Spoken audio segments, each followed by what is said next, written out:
Good morning, beloveds. Ew, my brain's shorted out. So it is June 19th. It is Juneteenth.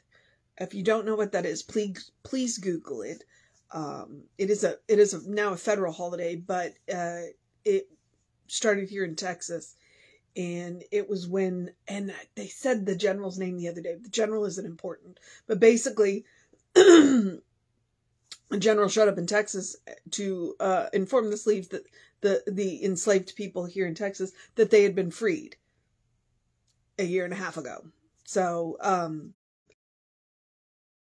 little bit of an attitude about that, because there were a whole lot of people who knew and who deliberately didn't tell people that. So that's the point. That's the point of Juneteenth. So it's when they, and Jesse said it yesterday, you're only as free as you know. Okay. I'm in the room with the tower, so I don't know what's going on here. So, all right.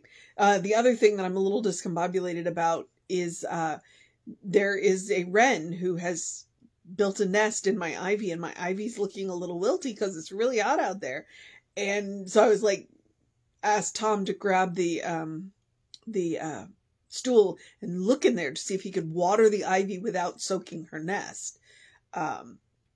And she was not happy to see him. She flew out of the nest and yelled at him from the tree. And then, so hopefully she's back in the nest now. But yeah, so he tried to water my ivy. So, all right, let's hope that the internet connection stays stable. And it is June 19th. Our title is Making Heaven Happen, and our author is Juanita Bryant-Dunn from the Voices of Guidance 43rd Anniversary Tribute from 2010. And it's from the Guidance Center of Spiritual Living from LA. All right.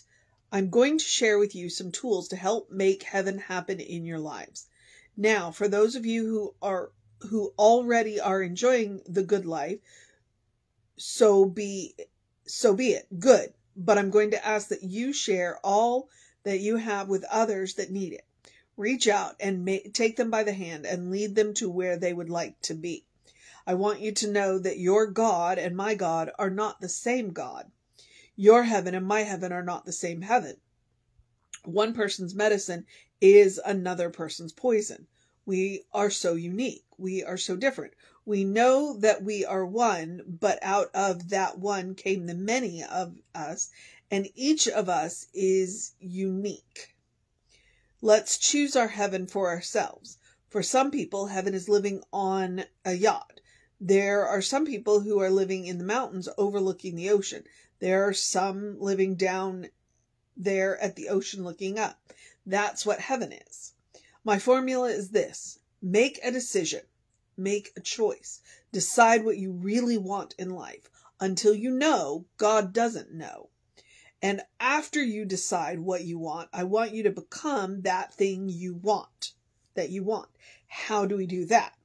If we are looking for prosperity, I want you to think, act, and speak prosperity. I want you to hang with prosperous people. I want you to associate with like-minded people. I want you to act as if you already are and that you already have it. Now, maybe you think that's easy. It's simple, but it's not easy because you have to reprogram all those old subjective negatives into that which is right and good. After that, you choose what it is that you want. Then you take that which you have chosen and work towards that thing. We have to work as if everything depended on people and pray as if everything depended on God. I'm not saying I disagree with her. I'm just a little confused.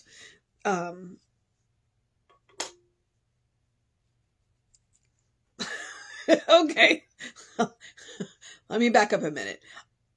It's interesting that she said, my God is not your God. And then she said, my heaven is not your heaven. And because she's right. Ernest Holmes says, and she doesn't need me to tell her that she's right. But what I'm saying is I agree with her. Because the God that I know is not the God that you know. We each have an individual relationship with God. And the God that I know versus the God that you know, it's because God is infinite and there's no way for us to know all of God. We can only know that which we have interacted with. Therefore, my God is not your God. It's the same source, but not the same relationship. Okay. And so I was like, what? So it took me a minute to think about that. And then my heaven is not your heaven. Well, I firmly believe that. Because when I think about heaven, what do I think about? I think of a room full of books. You know, that's exactly when I created the space where I go to meet God. Ironically, it's in a cave. Like I'll enter into the mouth of a cave, and the floor is gentle and mossy, and there's 2 nice wing chairs with footstools. And there's a little table with tea and snacks. Like cookies and scones, you know, in a teapot. I don't even drink tea, which I find really funny. So maybe there's hot chocolate in the teapot, but that, you know, the 2 nice wingback chairs, and there's a blanket on the back of the chair so that I can be cozy if I want. And then I'm surrounded by bookshelves full of books, every kind of book. And then there's music playing in the background. That's my idea of heaven. You may have a completely different idea of heaven. Now, if you were to come to my house, what you would discover is that in every single room in my house, there are books. So I have created my heaven in my house. This is my sanctuary. This is, well, I was in a Zoom group. We were talking about something, and I was talking about the mala beads that I wear, which you don't see me wear very often unless I'm already dressed and ready to go to leave my house. Because this is my sanctuary.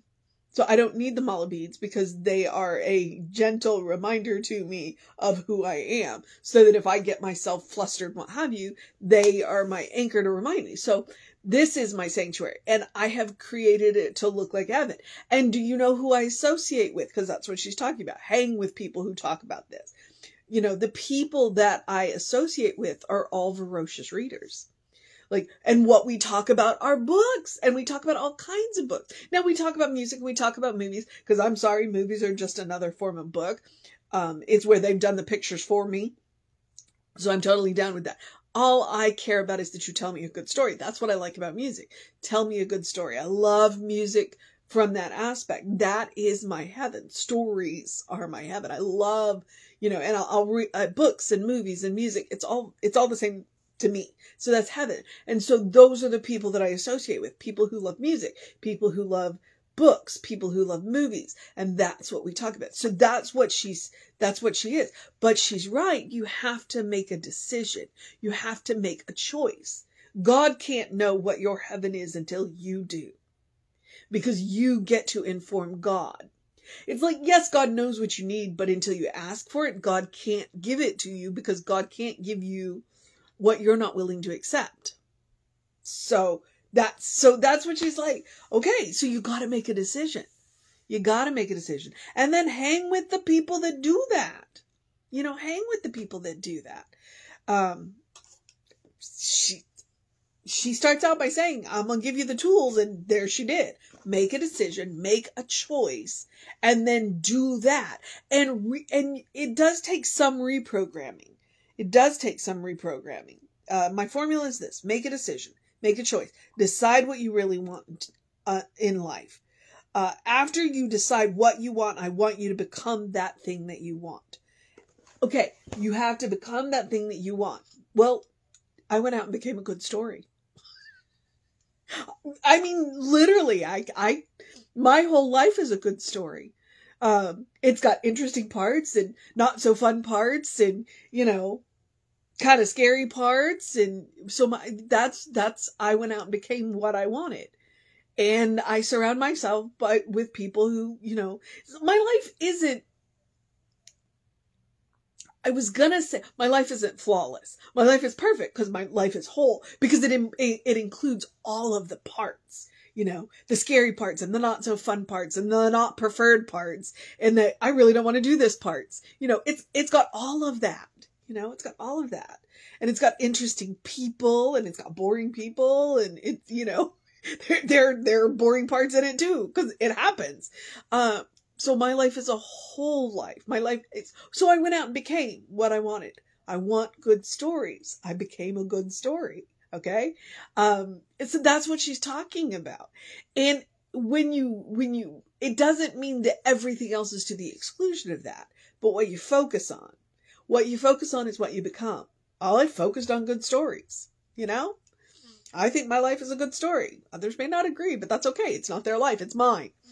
And so she goes on and says, it's like, okay, if we're looking for prosperity, that's everybody's default. I want you to think, act, and speak prosperity. I think, act, and speak stories. You know, it is my love. I want you to hang with story people. I want you to associate with like-minded people. I want you to act as if you already are and that you already have it. Okay. It doesn't mean making foolish choices, but it does mean making prosperous choices. And sometimes in prosperous choices, the answer is no. You know, it's like, well, I should buy this. Well, no, because that won't add to your prosperity. Okay. Just like sometimes you're offered opportunities and you look at it and you go, and how's this going to add to my story? Is this going to be a fun part of my story? Well, no. Well, then no. You know, maybe, or I'm going to look at it and maybe this isn't going to be a fun part of my story, but it's going to get me to a fun part of my story. And then I'll say yes. Okay. So, you know, there's that. I want you to act as if you already are and that you already have it. Now, maybe you think it's easy. It's simple, but it's not easy. It's simple, all right? Because you have to reprogram all those old subjective negatives into that which is right, good. We have to take everything that we have been told and subject it to the litmus test and go, does this serve who I am? Does this serve my story? And if it doesn't serve my story, then let it go. I'm using stories because that's who I am. Does this serve my prosperity? No, then let it go. Okay. And that it takes time and you're gonna bump up against it. And especially among people. And that's one of the reasons why she said like-minded people, because you're gonna bump up against people that were served by by who you were before. And they're gonna go change back and you're gonna go, no. And then they're going to continue to put pressure on you and you are going to eventually have to, you know, say, look, this is who I am. If you don't like it, you don't belong in my life anymore. And you don't have to directly say that. You know what I mean? But give them fewer opportunities to access you. And so that's really, you know, and then you get to look at all of the social and society and culture and all of them that are giving you messages that don't line up with who you want to be. And you get to tell them what they can do with themselves. And after you choose what it is that you want, then you take that which you have chosen and work towards that thing. And that last line is the kicker. We have to work as if everything depended on on people, but pray as if everything depended on God. Do both. Do both. Pray. Pray as if your life depended on it, but work as if your life depended on it.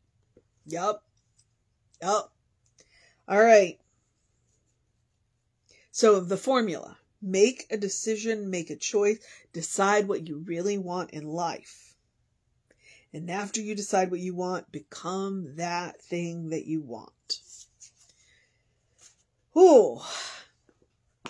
The mission today, should we choose to accept it, is to make a decision. What is it that we really want in life?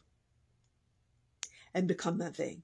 If you want love, become love. If you want prosperity, become prosperity. And make everything that you do aimed at that goal. Where your focus goes, where your attention goes, that's where your power goes. Make the decision. Make the decision. All right, beloveds. That was an interesting one. It took me a minute to think about, but really, loved it. I hope you did too. I think Juanita there just really, yeah. All right. Okay. So you've got your mission, make the decision. What do you really want to be? And then work towards that and become that. That's become that. And then I'm going to remind you of the other part, which is to do something loving for yourself, do something kind for yourself, do something compassionate for yourself. Whatever else you are going to do today, make sure that you take care of yourself. Self-care is super important. When you are making that decision, self-care should be a part of it. If you want prosperity, that doesn't mean you get into the grind and the hustle and wear yourself out. Take care of yourself. Be loving with yourself. Be kind with yourself. Be compassionate for yourself, because that is part of that prosperity mindset. Okay. Is it Raymond Charles Barker that says that prosperity is being able to do what you want when you want? Well, that includes resting. Okay. So take care of yourself. I want you to practice love, kindness, and compassion on yourself, because you deserve your own love. You deserve your own kindness. You deserve your own compassion. All right. Practice on yourself. And what does that look like? Just like she said, I'm going to give you a couple of examples. Take a deep breath before you speak, especially to yourself.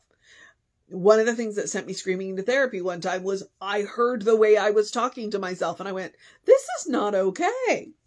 Okay. Take a deep breath before you speak. Listen to what you say to yourself. And maybe change what you say to yourself. Take a walk, take a nap, take a break, eat, go and feed yourself. But I also would remind you to, because I'm the very definition of hangry. If I'm a little, then my husband's like, do you need food? And then that will make me stop and think, do I need food, or am I really upset about something? Well, no, I'm really upset about something. Or, yeah, I need a snack. So, be aware of your situation there. And I say eat dessert first, and I finally realized that is a metaphor for me. Sometimes I literally mean it. Eat dessert first. But oftentimes when I say eat dessert first, it's a reminder that your life is a special occasion. Make room for joy. One of the qualities of God is joy. You deserve joy. So no matter what is going on in the world, make room for joy for yourself. Wear the nice clothes or the comfortable clothes. Hopefully your nice clothes are comfortable clothes, but that's just me. Use the nice glasses, use the nice dishes, use the nice silverware, celebrate. Your life is a special occasion. So, that is part of that self-care, making room for joy. All right. No matter what is going on, you deserve joy. Make room for it. Okay. Yeah, I think I've got just enough of that. It is just hot here. It feels like are running in the triple digits, like 115. So hence the rest of the suggestions to do something to engage your mind and your body, but choose carefully. Drink plenty of water. Hydration is super important, especially while it's hot. Your brain works better when it is well hydrated. And if you are going to reprogram yourself, hydration will help. And get that early in your day bright light, especially since the heat is so oppressive. You don't want to be out in that heat in the middle of the day. So like I was on my bike by 7:30. Well, 7:37, but okay, we won't talk about the 7 minutes. And I was out for 30 minutes and then I went home because that's as much sun as I need to get early in my day. But that's enough to reset that hormone balance, that circadian rhythm. And if you cannot get out and get the natural, early sunlight, like you need to cut that off by 9 o'clock. After that, the sun rays are hitting you at a different angle. Artificial light will count. So it will help to reset those circadian rhythms. So please do that. It's a hormone balance. You'll have more energy during the day. You'll sleep better at night. I'm not joking about self-care. I'm never going to joke about self-care. They pounded self-care into us in ministerial school. If you are going to live a life of service, you must take care of yourself. Okay. And then my last suggestion is, it's a quote from Ernest Holmes: open the windows of your soul. Allow the breath of heaven to remind you that you do live in heaven right here, right now. It's all around us all the time. It's up to you to decide what heaven is and then make the choices that bring it into focus for you. All right. You already do live in heaven because it's all God. It's a state of mind. It's a state of consciousness. It's not a place, but it can be any place when you make up your mind, when you make that decision, when you choose. And your heaven is not anybody else's heaven. So you don't have to compare notes and go, well, I'm not living in heaven because I don't have this. Because they have that, and I don't have that. Not how it works. Not how it works. That's what Juanita was telling us. My heaven is not your heaven. Find out what your heaven is and work towards that. Mine is definitely stories. So, all right. And you can always take Emma's advice, which is look for the good and praise it. When I say open the windows of your soul, well, looking for the good will open the windows of your soul. All right. Telling me a good story opens my soul up. So reading a good story, hearing a good story, I love the good stories. All right. Maybe that's why I become a minister, because I love the stories. Okay. Look for the good and praise it. I guess I'm at the social media part where I remind you we are Creative Life Spiritual Center, Creative Life Spark. I'm the running Rev Ryan on the social medias that I am on. Please avail yourself of those. I spent the weekend working on my YouTube channel just simply because Facebook's getting funny and they're like, oh, we only want to post your video for 30 days. And I'm like, then I have to stay up to date if you're going to do that to me. So while we struggle with Facebook deciding how long our videos can stay up. Yeah.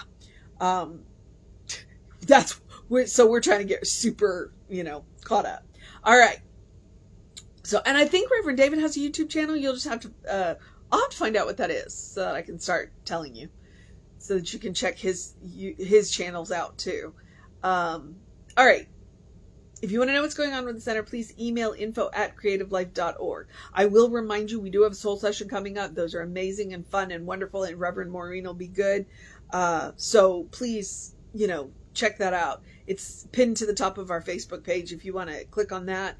If you have clicked on the notifications, when we go live, it'll let you know, hey, we're live. Come watch this. Otherwise, it will be up on YouTube later. So email info@creativelife.org. The hot links will take you, because there is a hot link for the soul session playlist. It'll take you right to our YouTube channel, to that playlist, and then from there you can like and subscribe and do all that stuff. Okay. I'm at the part where I encourage you to have a great day, a wondrous day, a fantastic day, a magical day, an enchanted day, a wonder-filled day, an awesome day, a Juneteenth day, a freedom day, a make a decision day, a make a choice day, a recognize your heaven day, a good day. And if that is too much pressure, simply have a day. You are enough just as you are. You're a beloved child of God.